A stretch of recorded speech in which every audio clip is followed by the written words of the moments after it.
Ya, bismillahirrahmanirrahim. Assalamualaikum warahmatullahi wabarakatuh. Terima kasih atas kesempatan yang telah diberikan kepada saya untuk berbicara mengenai proses produk halal ya. Jadi saya ambil materi ini dari Pak Sandra Hermanto ya. Jadi memang kita ini eh, menggunakan satu slide yang sama ya teman-teman, agar bisa satu output ya. Jadi biar tidak ada perbedaan ya mengenai output-output dari proses produk halal ini ya, dari materi proses produk halal ini. Oke, baik, kita akan lanjut saja. Jadi apa yang akan kita pelajari dan kira-kira kompetensi apa ya yang akan kita coba cari gitu dari pelatihan ini. Jadi yang pertama, materinya yang pertama adalah saya akan menjelaskan mengenai alur proses produk halal. Kemudian yang kedua ini adalah potensi kontaminasi proses produk halal. Ya. Kemudian ada aktivitas kritis proses produk halal. Kemudian yang keempat adalah penelusuran produk dan pengendalian produk tidak memenuhi kriteria persyaratan produk halal. Ya. Sementara itu kompetensi lulusan yaitu peserta memahami aspek-aspek proses produk halal, aktivitas kritis, kemudian mampu mengidentifikasi proses kontaminasi proses produk halal ya, dan juga mengendalikannya seperti itu.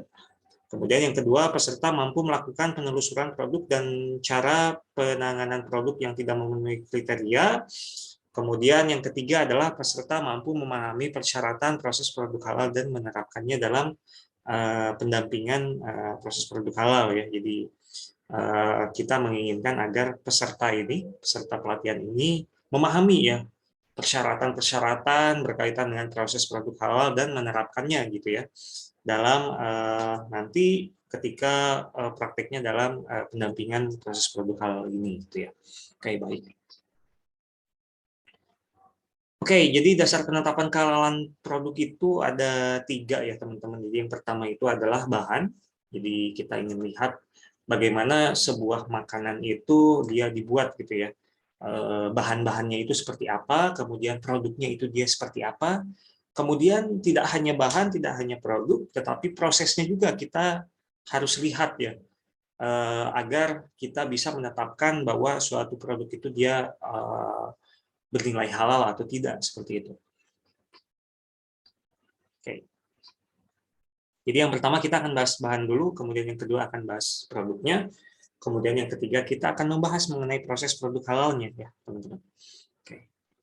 Jadi yang pertama dasar penetapan kehalalan adalah penggunaan bahan ya teman-teman. Jadi dalam menentukan suatu kehalalan daripada suatu produk, yang pertama kali kita harus lihat adalah bagaimana bahan-bahan itu dibuat ya, atau bagaimana suatu makanan itu dibuat ya berdasarkan bahan-bahannya.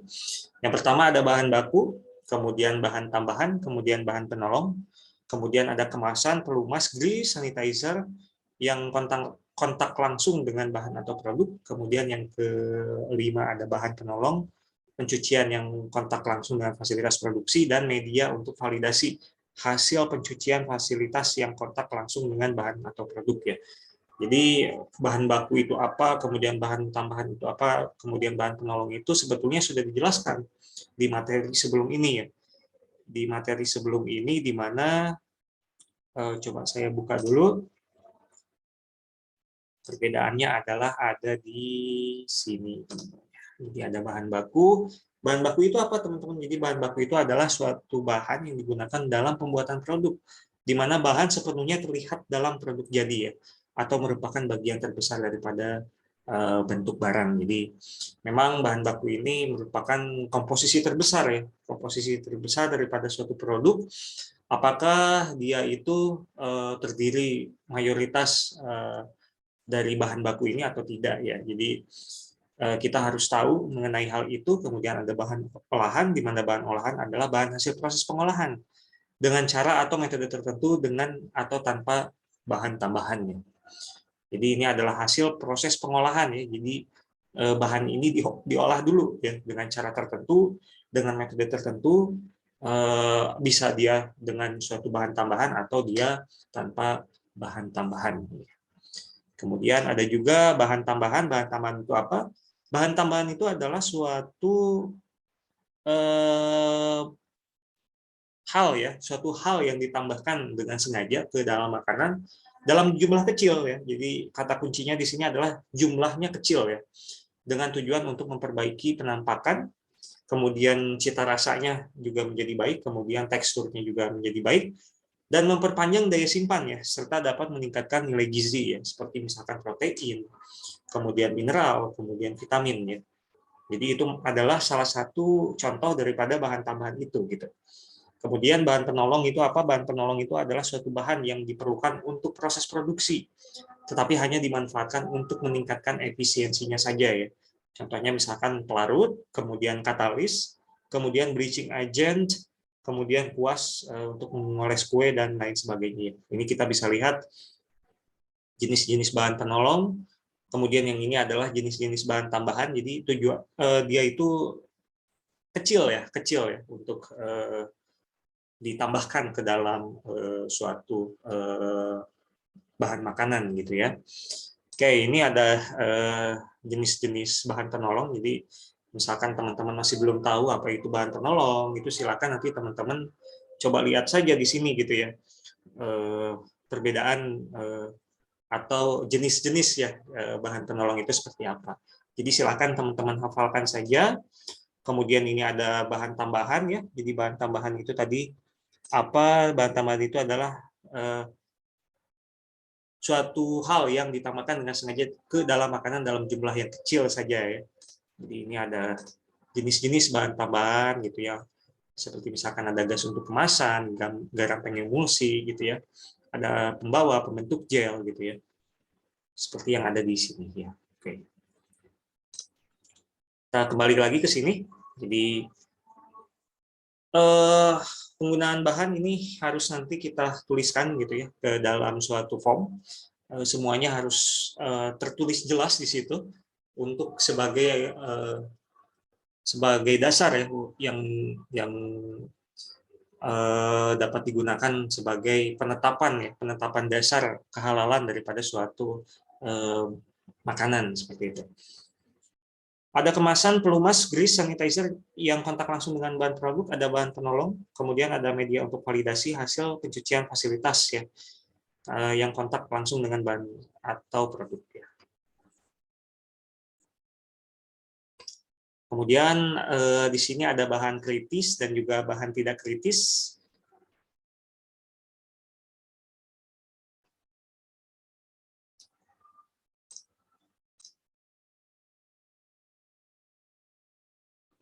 Oke, yang selanjutnya adalah kita akan membahas mengenai bahan. Jadi bahan itu sebetulnya dibagi menjadi dua, teman-teman. Jadi ada bahan kritis dan juga bahan tidak kritis. Ya. Perbedaannya apa, teman-teman? Kalau misalkan di sini ada bahan tidak kritis, ada bahan kritis, perbedaannya apa? Kalau misalkan kita lihat gitu ya di Google gitu ya. Jadi bahan tidak kritis itu apa? Bahan tidak kritis itu adalah halal positive list of material. Ya. Jadi bahan-bahan ini adalah masuk ke dalam list suatu barang yang halal seperti itu ya. Kemudian bagaimana dengan bahan kritis? Bahan kritis itu adalah kondisi di mana dalam pengolahan atau proses dari bahan-bahan yang digunakan sampai pada kemasan dan distribusi masih diragukan kehalalannya ya. Jadi kalau misalkan tidak kritis itu sudah pasti dia itu halal gitu ya. Tetapi untuk yang bahan kritis itu adalah bahan yang masih diragukan gitu kehalalannya ya seperti itu. Dari sini kita bisa lihat ada beberapa list. Di sini ada halal MUI ya. Jadi memang bahan-bahan yang tidak kritis ini sudah di-listkan gitu di dalam suatu database. Kita coba lihat saja. Kita allow, kemudian kita lihat ya. Cek produk halal ya. Jadi kita bisa mengetahui nama produk misalkan, kemudian ketik nama produk, atau bisa saja kita lihat yang detail ini ya.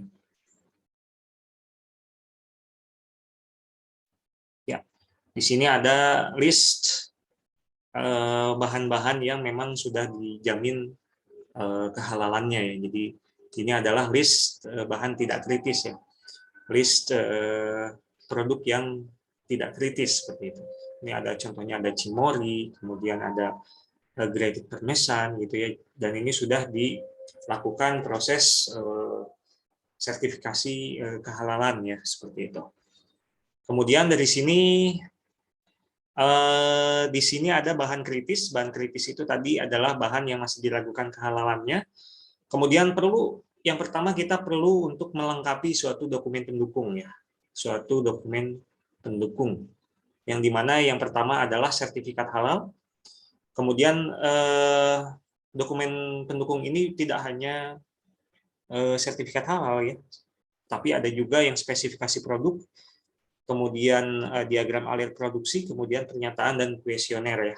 Jadi mekanismenya adalah meminta pernyataan dari produsen bahan. Jadi misalkan kita ditugaskan gitu ya, itu kita harus meminta pernyataan dari produsen bahan untuk memperbaharui dokumen jika ada perubahan ya. Kita harus pastikan itu.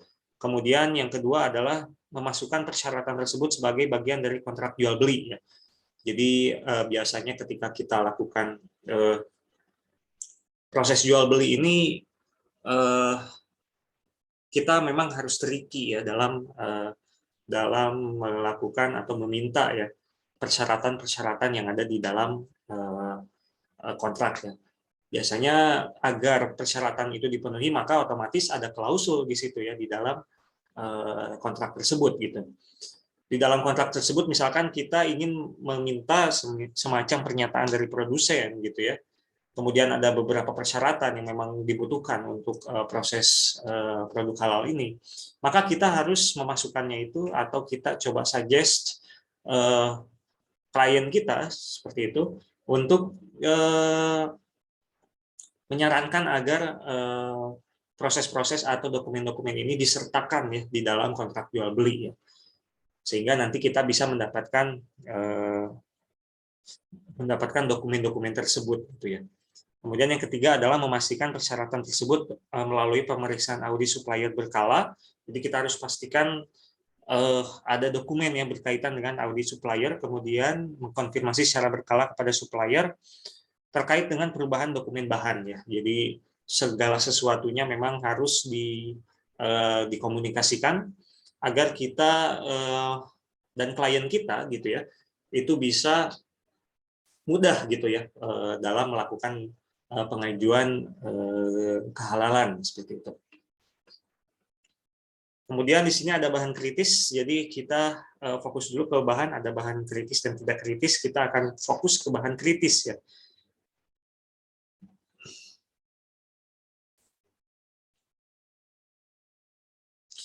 Karakter bahan kritis ya, KMA, jenis produk dan barang gunaan yang wajib bersertifikat halal, yaitu pertama adalah daging dan produk turunan hewani seperti sosis, kemudian beef powder, kemudian chicken extract, kemudian gelatin dari tulang ya. Ini merupakan suatu karakter bahan kritis. Kemudian yang kedua itu adalah flavor, fragrance, dan vitamin premix. Kemudian adalah bahan yang sulit ditelusuri kehalalannya seperti whey, kemudian protein konsentrat dan laktosa ya.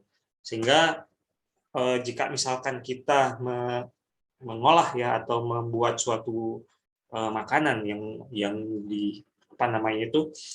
yang didasari atau disertakan ya beberapa bahan-bahan kritis seperti yang ada di sini, maka otomatis kita perlu untuk melengkapi dokumen pendukungnya ya, seperti misalkan sertifikat halal, kemudian spesifikasi produk, diagram alir produksi, pernyataan, dan kuesioner ya. Jadi ini memang proses ini akan sangat panjang sekali dan juga harus kita itu sebagai pendamping itu harus berintegritas gitu ya. Kita itu harus berintegritas dan juga tidak ya harus jujur gitu ya. Kemudian ada juga bahan kritis ini bahan hewani yang diharamkan ya. Kalau yang tadi ini masih diragukan kehalalannya, Tetapi kalau yang ini adzlah dia itu betul-betul sudah diharamkan, teman-teman ya. Jadi yang pertama adalah kriterianya itu adalah tergolong najis mughallazoh seperti babi dan anjing, ini tentu sudah haram ya, sudah haram. Kemudian buas, ciri-cirinya adalah binatang ini bertaring, yaitu seperti macan, kemudian harimau, beruang, tupai, singa, monyet, buaya, dan lain sebagainya ya. Jadi ini memang bahan hewani yang memang diharamkan ya. Jadi tidak boleh ada hewan-hewan yang ada di sini dimasukkan ke dalam sebagai bahan hewani ya. Kemudian buas berkuku mencengkeram seperti elang, burung pemakan bangkai, dan burung hantu. Kemudian hewan yang dilarang untuk dibunuh dalam Islam seperti burung pelatuk, kemudian burung hudhud, kemudian kodok, kemudian semut, dan juga lebah madu. Ini hewan yang dilarang untuk dibunuh dalam Islam. Tentu saja ini masuk ke dalam kategori haram ya. Kemudian yang kelima ini adalah hewan yang diperintahkan untuk dibunuh dalam Islam seperti ular, kemudian cecak, kemudian tikus, dan juga kalajengking ya. Tentu ini bahan hewani tidak boleh dimasukkan sama sekali ke dalam sebagai bahan hewani ya. Kemudian hewan yang berbahaya jika dikonsumsi kecuali bahayanya telah dihilangkan. Hewan amfibi dengan kriteria hewan yang bertahan hidup seperti serta berkembang biak di darat dan di air seperti kodok, salamander, dan hellbender. Hewan hasyarat dengan kriteria menjijikan seperti larva, bekicot, tikus, kemudian serangga kecuali belalang dan coccinelle, kemudian melata seperti kadal dan ular ya. Jadi ini bahan-bahan yang memang diharamkan ya untuk dijadikan bahan hewani. Kemudian ada lanjutannya yaitu bangkai hewan dengan kriteria yang pertama hewan yang mati tanpa penyembelihan. Kemudian ada hewan yang disembelih tidak secara syar'i, kemudian fatwa standar yang dimana syar'i atau tidaknya itu berkaitan dengan fatwa standar penyembelihan hewan. Jadi kita harus mengacu ke fatwa tersebut. Kemudian hewan yang disembelih dengan menyebut nama selain Allah, kemudian hewan yang mati dengan cara dipukul, kemudian hewan yang mati karena terjatuh, kemudian hewan yang mati tercekik atau mati karena tertimpa, kemudian hewan yang mati diterkam hewan buas, kecuali diterkam oleh anjing yang dilatih untuk berburu, dan ketika melepasnya membaca basmalah. Kemudian ada jalalah, yaitu hewan pemakan kotoran sehingga aroma dan rasa dagingnya berubah, kecuali aroma dan rasa dagingnya sudah kembali normal ya.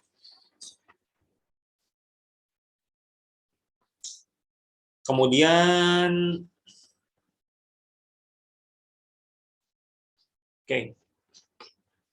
bagaimana dengan hewan yang dilindungi UU ya, undang-undang seperti misalkan kura-kura dan lain sebagainya. Memperlakukan satwa langka dengan baik dengan jalan melindungi dan melestarikannya guna menjamin keberlangsungan hidupnya, hukumnya wajib. Kemudian menjamin kebutuhan dasarnya seperti pangan, tempat tinggal, dan kebutuhan berkembang biak, tidak memberikan beban yang di luar batas kemampuannya, tidak menyatukan dengan satwa lain yang membahayakannya, menjaga keutuhan habitat, kemudian mencegah perburuan dan perdagangan ilegal, kemudian mencegah konflik dengan manusia, kemudian menjaga kesejahteraan hewan atau animal welfare ya.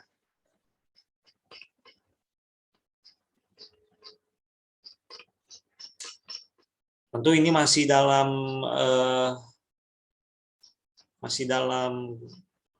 bahan yang diharamkan ya, diharamkan. Kemudian ada bahan nabati yang diharamkan, yaitu beracun, memabukkan, dan membahayakan kesehatan manusia. Ada bahan padat yang benda padat tersebut memiliki kriteria najis ya, atau mengandung najis seperti kotoran manusia dan hewan, kemudian beracun, kemudian memabukkan, kemudian membahayakan kesehatan manusia ya. Kemudian di sini ada benda cair, yaitu benda cair tertentu dengan kriteria najis atau mengandung najis, kemudian beracun, kemudian memabukkan seperti minuman beralkohol, etanol yang berasal dari industri khamar, kemudian benda cair yang berasal dari hasil samping industri minuman keras yang diperolehnya hanya dengan pemisahan secara fisik ya. Kemudian membahayakan kesehatan manusia. Jadi ini masih dalam kriteria bahan yang tidak boleh masuk ke dalam bahan-bahannya. Tentu saja bagian tubuh manusia ini sesuai dengan Musyawarah Nasional MUI, kemudian Fatwa MUI dan lain sebagainya ya. Kemudian bahan-bahan lain, mikroba yang ditumbuhkan pada media yang bersumber dari babi, kemudian mikroba yang ditumbuhkan pada media najis selain babi, yang dalam proses selanjutnya tidak ada pemisahan antara mikroba dengan media yang mengandung najis dan atau tidak dilakukan tahrir syar'i, kemudian mikroba yang merupakan hasil rekayasa genetika menggunakan gen dari manusia, kemudian produk mikrobial yang dalam proses produksinya melibatkan mikroba yang diharamkan ya atau ditumbuhkan pada media yang bersumber dari babi ya. Jadi ini memang harus hati-hati sekali teman-teman. Jadi tidak mudah sebetulnya untuk menjadi pendamping ya. Kemudian bahan dari produk mikrobial, bahan yang merupakan produk mikrobial harus memenuhi persyaratan sebagai berikut. Bahan atau media pertumbuhan tidak boleh menggunakan bahan turunan babi, itu yang pertama ya. Kemudian jika tidak ada pemisahan produk dari media, maka bahan yang digunakan harus atau untuk media pertumbuhan mikroba harus suci dan halal. Jadi ada kadang-kadang suatu bahan itu seperti misalkan kita menggunakan vermipan gitu ya, itu jika menggunakan itu dia harus kita pastikan tidak ada turunan, tidak ada produk mikrobial yang dihasilkan dari sana ya, dari turunan babi tersebut ya. Kemudian jika ada pemisahan produk dari media, maka harus ada proses pensucian. Dan jika digunakan mikroba rekombinan, maka tidak boleh digunakan gen babi atau gen manusia ya. Kemudian ada produk. Nah, tadi kita sudah membahas masalah bahan-bahan kritis ya, bahan kritis dan bahan tidak kritis. Kalau tidak kritis kita sudah dijamin kehalalannya, tetapi kalau untuk yang kritis masih diragukan gitu ya. Kemudian kita akan lanjut ke sini teman-teman ya, ke produk ya. Kita akan lanjut ke produk. Nah, dari produk sendiri itu kita harus melihat ya dari kemasannya, kemudian dari namanya, karakteristiknya, bentuk produknya, apakah dia itu sudah syar'i atau belum ya, teman-teman. Jadi merek atau nama produk tidak boleh menggunakan nama yang mengarah pada sesuatu yang diharamkan atau ibadah yang tidak sesuai dengan syariah Islam. Contohnya apa? Misalkan kita ingin membuat suatu mie misalkan ya, suatu produk di mana namanya tuh mie setan misalkan. Nah itu sebaiknya, itu tidak boleh ya, tidak boleh digunakan untuk proses sertifikasi halal ini, karena pasti akan tertahan ya berkaitan dengan merek atau nama produk tersebut. Kemudian yang selanjutnya adalah karakteristik atau profil sensori produk tidak boleh memiliki kecenderungan bau atau rasa yang mengarah kepada produk haram atau yang telah dinyatakan haram berdasarkan fatwa MUI ya. Jadi misalkan ada kecenderungan bau-bau yang mengarah ke homer misalkan ya. Nah itu dia tidak boleh, yang akan mengakibatkan gagalnya proses kehalalan atau produk sertifikasi halal ini ya, seperti itu. Kemudian yang pertama kita akan bahas dulu dari nama atau simbol ya. Jadi tidak menggunakan nama minuman beralkohol, tidak menggunakan nama babi dan anjing serta turunannya, kemudian tidak menggambarkan kekufuran dan kemaksiatan, kemudian tidak bertentangan dengan akidah Islam, tidak terkait ibadah agama dan kepercayaan orang lain ya, seperti itu. Kemudian karakteristiknya sendiri itu dia tidak boleh memiliki kecenderungan bau atau rasa yang mengarah kepada produk haram rasa atau aroma yang tidak diperbolehkan adalah produk yang mengarah ke rasa aroma olahan daging babi, kemudian produk yang mengarah ke rasa atau aroma khamar ya. Kemudian bentuk produknya sendiri ini ada contoh ya. Jadi suatu produk di mana bentuknya itu babi ya. Tidak menggunakan bentuk babi atau anjing, kemudian tidak menggunakan bentuk hewan haram lain selain babi dan anjing yang persis dengan hewan aslinya, baik bentuk maupun warnanya. Tidak menggunakan bentuk produk yang menggambarkan sifat erotis atau porno. Kemudian ini ada kemasannya, tidak menggunakan kemasan bergambar anjing atau babi sebagai fokus utama. Ini ya, kita bisa lihat ini yang mana yang sesuai syariah gitu ya, dan juga yang mana yang tidak sesuai dengan syariah ya. Tidak menggunakan kemasan yang bergambar erotis atau porno, tidak menggunakan kemasan yang berbentuk erotis atau porno ya.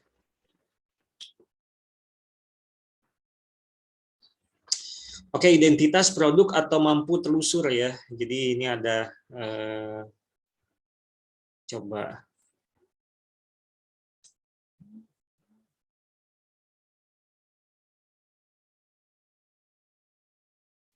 Nah, ini ada identitas produknya. Jadi ini adalah suatu bentuk identitas di mana ini catatan di sini ada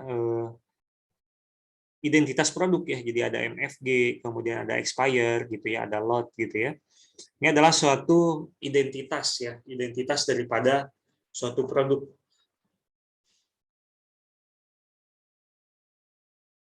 Di sini ada tanggal, kemudian ada nama produk, varian merek, jumlah, kemudian keterangan, kode produksi atau expired date ya.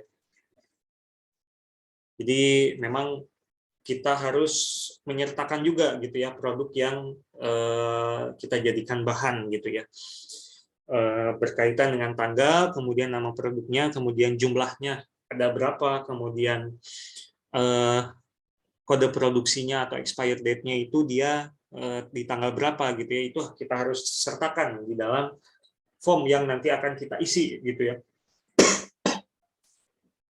Dari catatan hasil produksi itu kemudian kita akan isi ya form pemeriksaan bahan, yaitu nomor, kemudian tanggal datang, tanggal beli, nama, merek, kode bahan, nama dan lokasi produsen sesuai atau tidak sesuai ya. Ini ada contoh kode produksi gitu ya. Oke. Kemudian ini ada, kita masuk ke proses produk halal, teman-teman. Jadi proses produk halal adalah suatu rangkaian kegiatan untuk menjamin kehalalan ya. Produk mencakup penyediaan bahan, pengolahan, penyimpanan, pengemasan, pendistribusian, penjualan, dan penyajian produk ya. Jadi ini memang semuanya harus dimonitor. Yang pertama adalah dari bahan, pengolahannya, penyimpanannya, pengemasannya, pendistribusiannya, penjualannya, penyajian produknya. Itu kita harus coba monitor di situ. Kemudian lokasi, tempat, dan alat PPH ya. Oke. Wajib dijaga kebersihan dan higienitasnya, bebas dari najis dan bahan yang tidak halal ya. Kemudian wajib dipisahkan dengan lokasi, tempat, dan alat proses produk tidak halal. Jadi memang ketika kita ingin membuat suatu produk yang halal, maka otomatis bahan-bahan gitu ya, bahan-bahannya itu dia harus dipisahkan teman-teman ya, antara yang halal, produk halal, kemudian produk tidak halal, seperti itu. Jadi memang harus terpisah, baik dari lokasi, kemudian tempat, kemudian alat prosesnya, itu dia harus kita pisahkan teman-teman ya. Kemudian lokasi yang wajib dipisahkan hanya lokasi penyembelihan ya. Kemudian tempat dan alat yang wajib dipisahkan meliputi penyembelihan. Jadi yang wajib itu penyembelihan ya teman-teman. Tetapi untuk yang tempat dan alat yang wajib dipisahkan, jadi lokasi itu yang wajib dipisahkan adalah lokasi penyembelihan. Sementara untuk tempat dan alat yang wajib dipisahkan meliputi penyembelihan, pengolahan, penyimpanan, pengemasan, pendistribusian, penjualan, dan penyajian ya. Jadi agar amannya ya semuanya harusnya dipisahkan saja gitu ya. site-nya itu harusnya dipisahkan saja. Untuk penyembelihan, pengolahan, penyimpanan, pengemasan, pendistribusian, penjualan, dan penyajian itu harus dipisahkan antara produk yang halal dan juga yang produk yang tidak halal. Nah, ini ketentuan pemisahan tempat ya, proses produk halal. Yang pertama adalah tempat pengolahan, teman-teman. Jadi memisahkan tempat pengolahan antara yang halal dan tidak halal meliputi penampungan bahan ya. Jadi bahan itu yang biasanya kita tampung itu harus dipisahkan antara yang halal dan tidak halal, teman-teman. Penimbangan bahan juga harus dipisahkan, pencampuran bahan, pencetakan produk, pemasakan produk, dan proses lainnya yang mempengaruhi pengolahan produk. Kemudian dari sini kita bisa lihat memang site itu dia dalam suatu kawasan tertentu itu dia sebaiknya kita pisahkan saja antara yang halal dan tidak halal gitu ya. Ketika misalkan dicampur ya otomatis menjadi tanda tanya gitu ya. Apakah produk ini halal atau tidak gitu ya. Karena ini kan suatu proses yang panjang dan memang butuh ketelitian yang sangat tinggi ya, sehingga tidak mungkin kita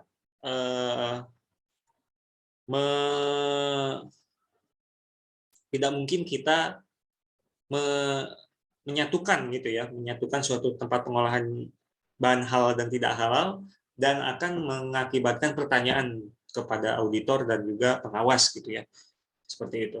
Jadi sebaiknya memang kalau untuk melakukan atau membuat suatu produk halal itu ya memang site-nya itu dia harus khusus untuk yang produk halal ya. Kemudian tempat penyimpanannya memisahkan tempat penyimpanan antara yang halal dan tidak halal meliputi penerimaan bahan, penerimaan produk setelah proses pengolahan, sarana yang digunakan untuk penyimpanan bahan dan produk itu harus dipisahkan ya antara barang halal dan barang tidak halal gitu ya. Kemudian tempat pengemasannya memisahkan tempat pengemasan antara yang halal dan tidak halal meliputi bahan kemasan yang digunakan untuk mengemas produk, sarana pengemasan produk, tempat pendistribusiannya juga harus dipisahkan antara yang halal dan tidak halal meliputi sarana pengangkutan dari tempat penyimpanan ke alat distribusi produk, alat transportasi untuk distribusi produk ya. Jadi memang ini mobilnya juga harus kita pastikan bersih ya dari najis seperti itu. Kemudian ada tempat penjualan, di mana di situ dia ada sarana penjualan produk, proses penjualan produk, dan tempat penyajiannya. Yaitu kita harus pisahkan tempat penyajiannya tersebut antara yang halal dan tidak halal, meliputi sarana penyajian produk dan proses penyajian produk, seperti itu. Nah, ini ada beberapa catatan yang memang harus kita tulis gitu ya. Yang pertama adalah catatan pembelian barang, ada nomor, nama bahan, merek bahan, jumlah, waktu pembelian, penanggung jawabnya siapa. Jadi memang ini ditandatangani oleh seorang penyelia halal gitu ya. Kemudian ditandatangani pula dengan pemilik usaha ya. Jadi bahan-bahan ini dituliskan nama bahannya apa, merek bahannya apa, kemudian jumlah bahannya apa, waktu pembeliannya kapan ya, penanggung jawabnya siapa gitu loh. Ketika misalkan nanti ada pertanyaan dari penyelia halal itu nanti yang akan bertanggung jawab adalah si penanggung jawab ini seperti itu ya. Kemudian di sini juga ada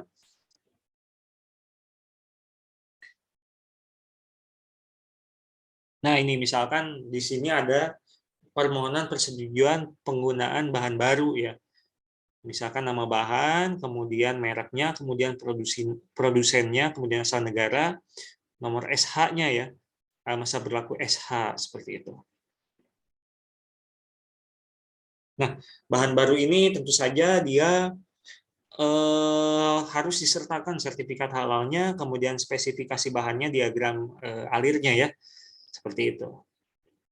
Kemudian ada juga catatan penyimpanan bahan, itu nanti dia tanggal berapa, nama bahannya apa, merek dan produsennya siapa, kemudian jumlah masuknya berapa, jumlah keluarnya berapa, sisa stoknya berapa, penanggung jawabnya berapa. Dan ini ditandatangani oleh penyelia halal ya. Kemudian untuk form pemeriksaan bahan ini yang dikerjakan oleh penyelia halal, yaitu nomor, tanggal datang atau tanggal beli, kemudian nama, merek, kode bahan, nama dan lokasi produsen sesuai atau tidak sesuai ya. Jadi memang ini yang harus dilakukan oleh seorang penyelia halal, seperti itu. Kemudian ada diagram alir proses produksi, itu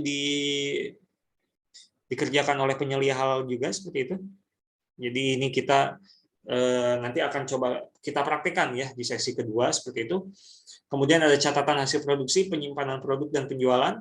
Jadi ini ada tanggal, nama produk, varian merek, produksinya berapa kuantitasnya berapa, kemudian ada kode produksi atau expire date-nya itu berapa, jumlah penjualannya ada berapa, tujuannya itu adalah apa, kemudian sisa stok produknya ada berapa ya. Nah, ini juga ada catatan pemusnahan produk ketika misalkan produknya itu expire, seperti itu ya.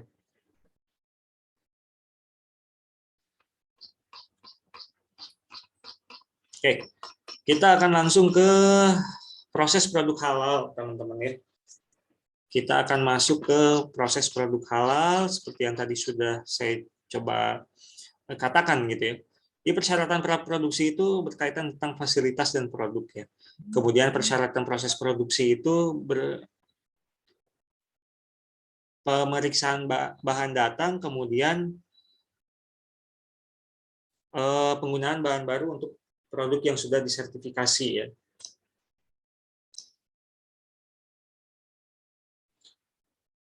Nah, ini ada persyaratan praproduksi, ada fasilitas produk, kemudian ada persyaratan proses produksi itu ada pemeriksaan bahan datang, kemudian penggunaan bahan baru untuk produk yang sudah disertifikasi, kemudian ada alur produksi, ada pencucian fasilitas produksi, penanganan dan penyimpanan bahan dan produk, dan juga transportasi bahan dan produk. Ini adalah dokumen-dokumen yang harus dilengkapi ya ketika melakukan proses produk halal. Oke.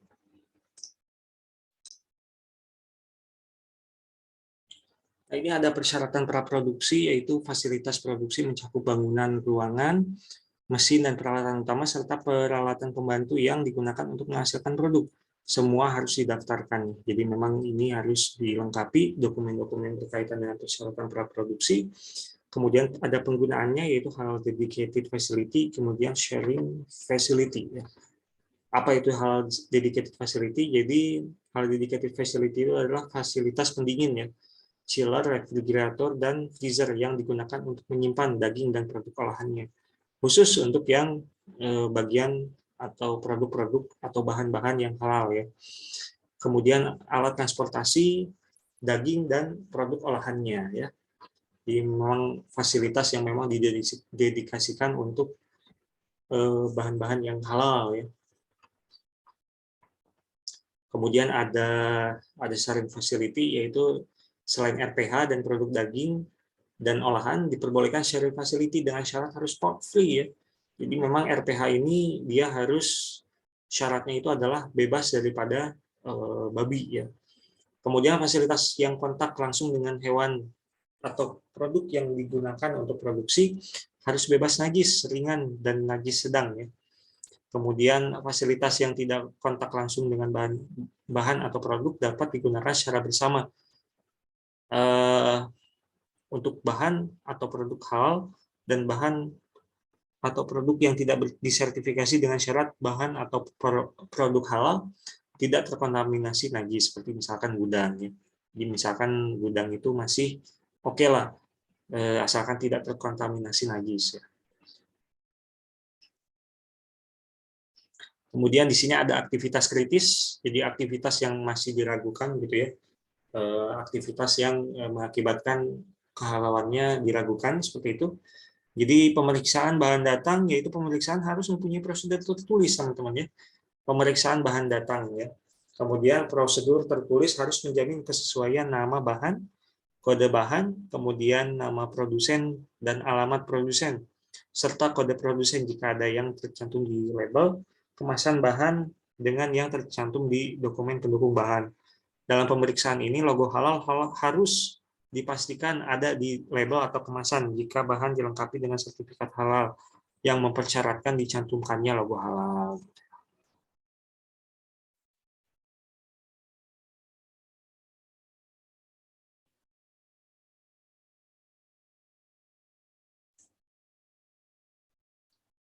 Jadi memang bahan datang ini harus dilakukan pemeriksaan ya, dan harus tertulis di dalam suatu dokumen ya.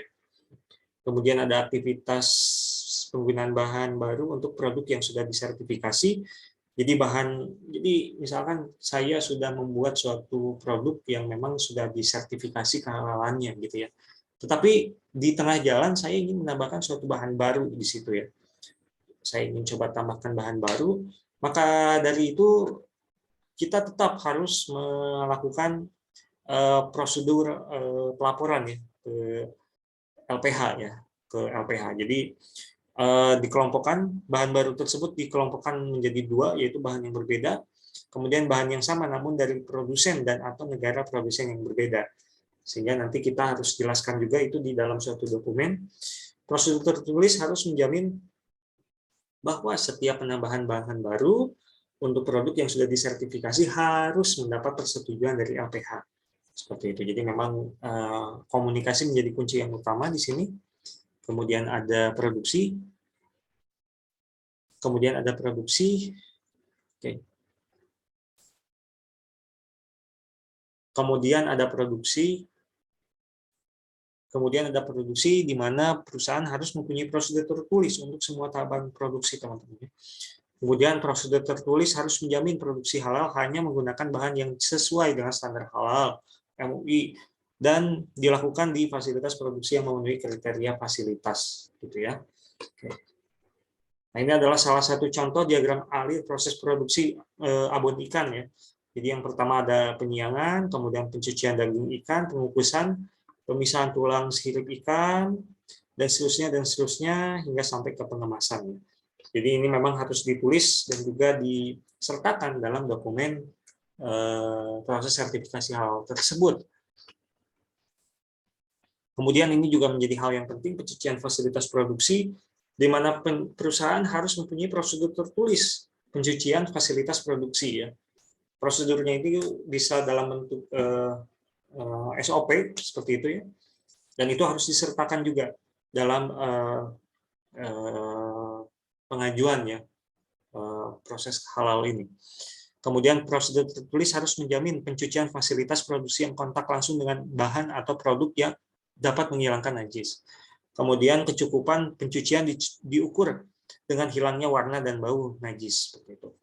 Kemudian bahan penolong yang digunakan dalam pencucian fasilitas termasuk sanitizer dan media yang digunakan untuk validasi hasil pencucian yang kontak langsung dengan bahan dan produk harus dilengkapi dengan dokumen pendukung yang memenuhi kriteria bahan. Seperti itu.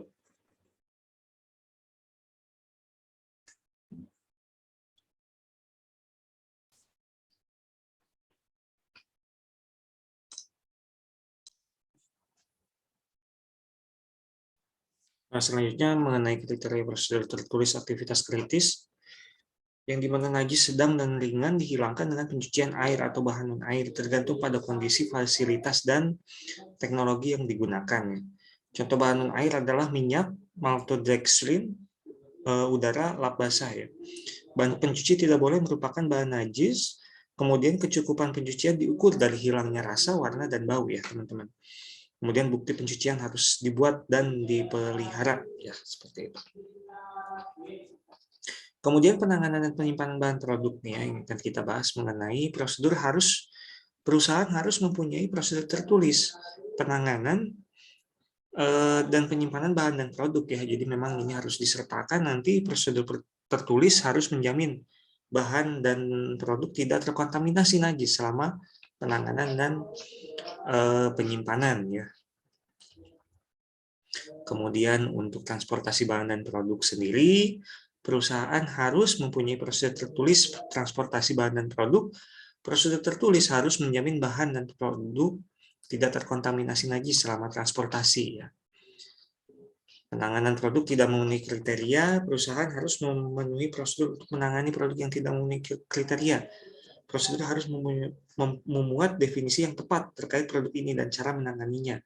Produk disertifikasi yang terlanjur diproduksi dari bahan yang tidak approved dan atau dari fasilitas yang tidak memenuhi kriteria, maka akan disebut sebagai produk yang tidak memenuhi kriteria. Ya. Maka kriteria prosedur Maka kriteria prosedur menangani produk yang tidak memenuhi kriteria adalah sebagai berikut. Cara menanganinya adalah tidak dijual ke pembeli yang mempersyaratkan produk halal. Jika terlanjur dijual, maka produk harus ditarik. Produk ini tidak boleh di-rework, downgrade, atau reformulasi. Prosedur ini bersifat antisipatif karena kemungkinan kesalahan selalu ada. Kemudian bukti penanganan produk ini harus dibuat dan dipelihara ya. Jadi 5 kerangka dasar sistem jaminan produk halal itu yang pertama adalah pendahuluan, kemudian ruang lingkup, kemudian istilah dan definisi, harus ada komitmen dan tanggung jawab di situ, ada bahan, produk, kemudian proses produk halal yang tadi kita sudah bahas ya, ketiga buah ini, kemudian ada pemantauan dan evaluasi ya, kemudian informasi terdokumentasi. Kemudian ini memang asas-asas yang harus diperlukan seseorang untuk melakukan sistem jaminan produk halal ya, yaitu perlindungan, keadilan, kepastian hukum, akuntabilitas dan transparansi, efektivitas dan efisiensi, kemudian profesionalitas, kemudian nilai tambah dan daya saingnya. Kemudian ini ada komitmen dan tanggung jawab, ini yang seperti biasa saja. Ini yang tadi kita bahas, ada 3 buah ini, yaitu bahan, kriteria bahan, prosedur yang menjamin keberlakuan untuk mendukung bahan, kemudian proses produk halal yaitu lokasi tempat dan alat, peralatan, kemudian prosedur, kemudian produknya sendiri harus umum, kemudian pengemasan dan pelabelan produk, identifikasi dan mampu telusur ya. Seperti itu. Kemudian ada pemantauan dan evaluasi, pelaksanaan auditor internal, kemudian pelaksanaan kaji ulang manajemen, bukti pelaksanaan audit internal dan kaji ulang manajemen. Terima kasih. Mungkin itu dulu untuk yang proses produk halal. Silakan kalau misalkan nanti ada yang ditanyakan, silakan saya kembalikan ke moderator.